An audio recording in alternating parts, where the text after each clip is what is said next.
славить национальную военную доблесть, мужество и героизм, мы нередко обращаемся к истории, особенно к тем персоналиям, которые сделали свои имена на поле брани. И, конечно же, самое известное среди них – имя Арцу Чермоева. Арцу Чермоев родился в июне 1825 года в селе Белтой. Его отцом был Чермо Исхаков, выходец из селения Кошкильды. И многие обычно путают, из какого тейпа был Чермоев, думая, что он был из тейпа Чермой. На самом деле, он выходец из чеченского общества Белтой. Мы нашли родных Орцу Чермоева, которых оказалось не так уж и мало в Чечне.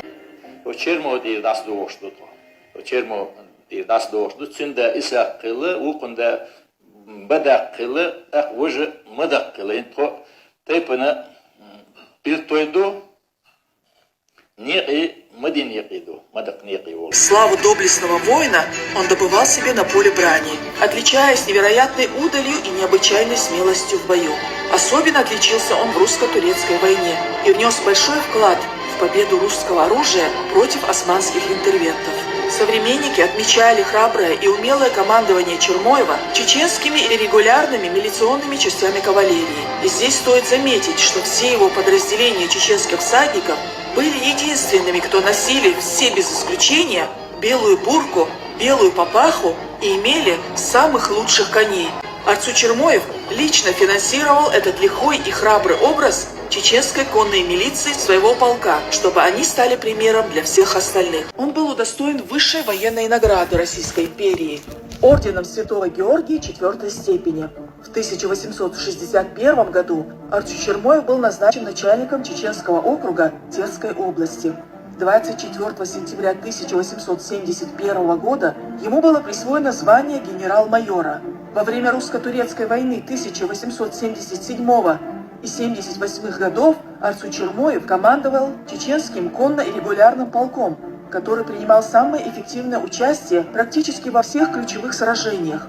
Император Александр II, цитата, «В награду отличной храбрости и распорядительности, оказанной генерал-майором Арцу Чермоевым, состоящим по армейской кавалерии при Кавказской армии, в разновременных делах с турками 17 декабря 1877 года был удостоен орденом святого Станислава I степени с мечами, а за отличие в кампании 1878 он получил орден святой Анны I степени с мечами».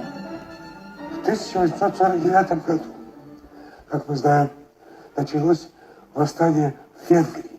Николай I по просьбе императора Австро-Венгрии Франца Иосифова заступился за Венгрию.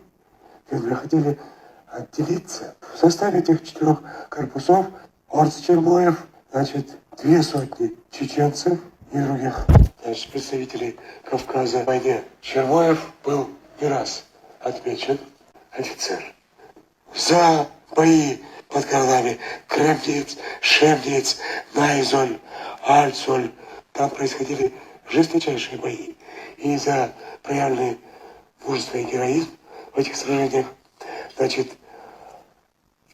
Арцу был удостоен ордена Анны с мечами и бантом. Арцу Чермоев был единственный из числа горцев, кто стал полным кавалером орденов святого Станислава I степени с мечами, 2 орденов святой Анны 3 и 4 степеней, орденом святого Владимира 4 степени. Был награжден золотой шашкой. Таким обилием высоких наград мало кто из русских военачальников мог похвастаться в тот период. Воевал и заслужил кровью свои награды и титул. Но сегодня многие диваны аналитики берутся давать свою оценку его военной и политической деятельности, исходя из своих местнических соображений, вменяя ему в вину, что он был направлен на подавление восстания горцев в Чечне и Дагестане. Так, во всяком случае, о нем писали уже советские историки, тем самым пытаясь очернить его имя в глазах современных поколений. Однако нужно знать и разбираться в истории и в политике, чтобы мыслить в масштабах государства. Известно, что во время нахождения Чермоева на Кавказе не было никаких активных повстанческих движений. Было лишь одно, которое поднял его же двоюродный брат. Конкретными лицами, подавлявшими восстание, мною установлены поименно.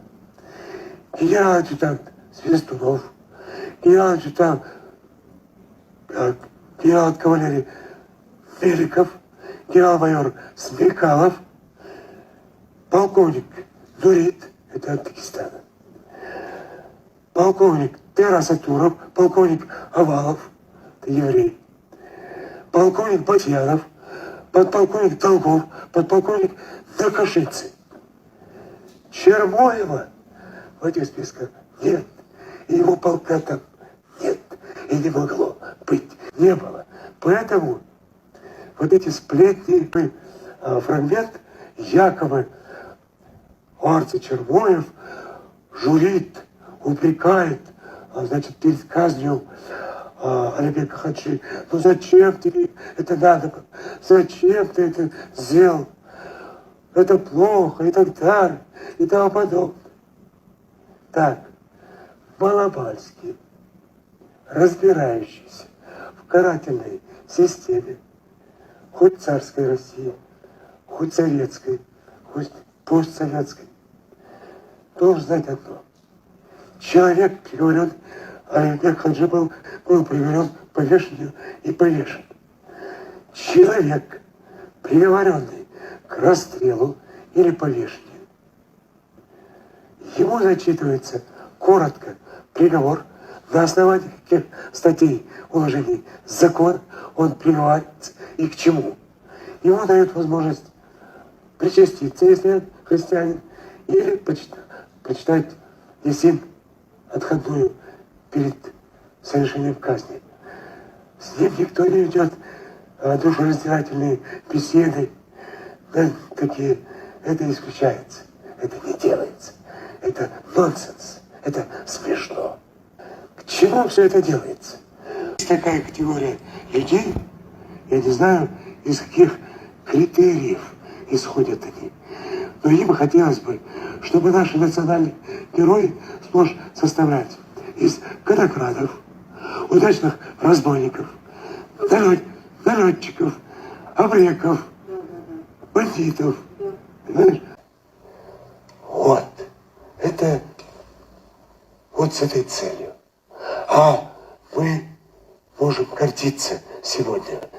Была такая военная, блестящая бригада.